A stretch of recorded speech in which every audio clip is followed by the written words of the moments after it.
Welcome to another episode of Indie Orlando. I'm your host, Brandon, and this is a video we've been looking to shoot for quite some time. We're here at Echo-Based Collectibles, which is this amazing vintage shop here in the Milk District in Orlando. We're gonna be checking out some of the cool things they have. Now, this shop is part of Rebel Reprints, and they do cool printing.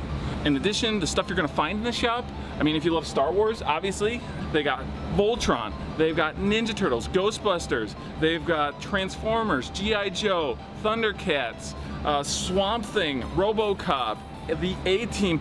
Why don't I just stop talking and go in and check some of this stuff out? It started kind of with my personal doubles and overflow that I was willing to get rid of, and then I did some consignment for other people that just wanted to like downsize their collecting, and then it kind of just blossomed from that with people coming in and selling us stuff. I'm non-stop on the hunt for things like garage sales, flea markets, auctions online, just like, so I get this stuff from everywhere.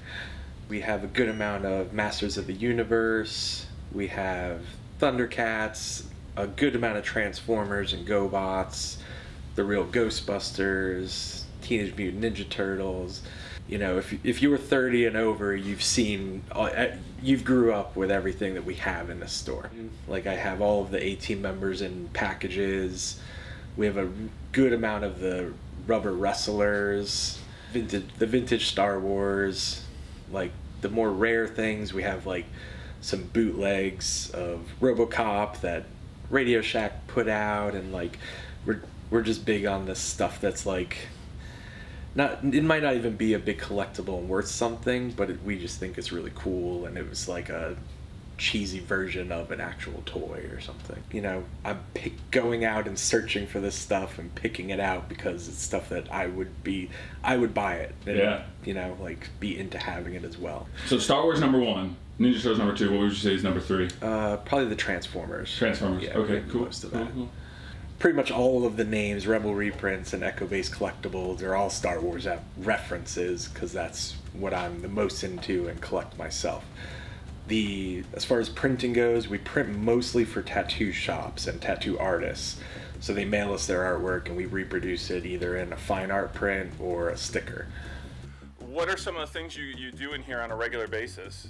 Mostly stickers. That's like our non-stop is printing stickers, and then some archival prints for like people's artwork. All right, cool. So there's the vending machine. So that was one of our ideas, was we acquired the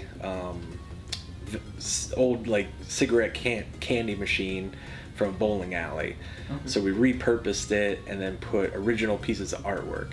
So I had tattooers and artist friends that have made stuff with us constantly, and they do something about the size of like a Hershey bar, and they paint it, and it's all original paintings. It comes out. It's so cool. And this is local artist, right? This is from Cape Coral, this artist. Cool.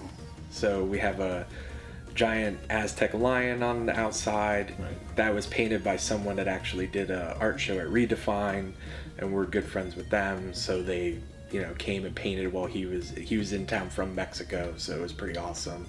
And then the R2-D2 milk carton was just an idea I had.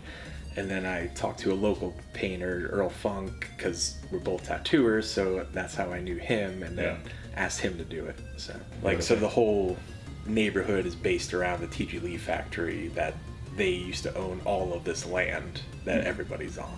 From the start, we embraced the Milk District stuff. We have old antique, like glass milk, bottles, and then when we first opened, the whole store, all of the shelving was milk cartons. We bought 500 milk cartons, wow. like the old plastic ones, and then that's awesome. It has now evolved into lots of display cases. Where'd the milk cartons go? There's a wall in that. That's awesome. What are some of the other high points? What are some of the other places people visit when they're coming down to the Milk District? Definitely Colonial Lanes, the bowling alley. There's a bunch of good vegan food. There's a bunch of bars. Sports Town's been here forever, so that's over here as well.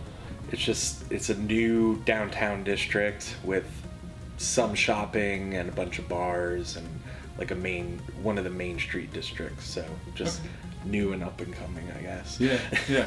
Any plans for the future, since it's already changed so much? More display cases that are filled up with vintage toys, hopefully.